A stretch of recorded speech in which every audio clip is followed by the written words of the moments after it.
you ever asked yourself this question? You know, if I'm a Christian, if God's with me, then why do I find myself in such trouble? Trouble that I didn't make. And I believe that there is a story in the Old Testament that really sheds a light on this for us, and it's found in Genesis chapter 39. And it's the story of Joseph, who was betrayed by his brothers and sold into slavery. And then once he was sold into slavery, he was then bought by one of the leaders of the nation of Egypt by the name of Potiphar.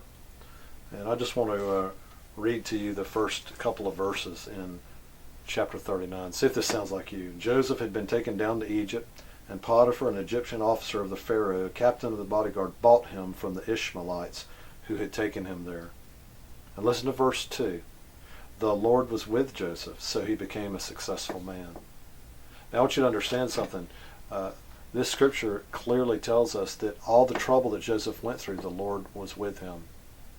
And it says he became successful.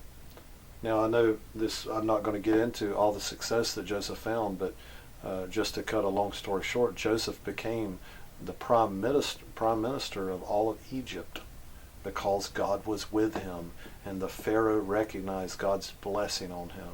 But I want to tell you something about Joseph. As you read this story, you go back and read it, you'll find Joseph never complained against God. He never said, why am I in this mess?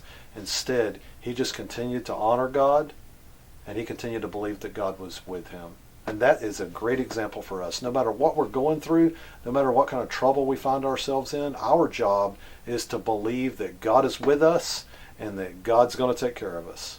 And when we do that, then supernatural things will happen. You'll find it in employment, you'll find it in relationships, that if we'll just learn to trust God and believe that he's with us and honor him, that things will work out and they will come together for our good. You have a graceful day. We'll see you next time.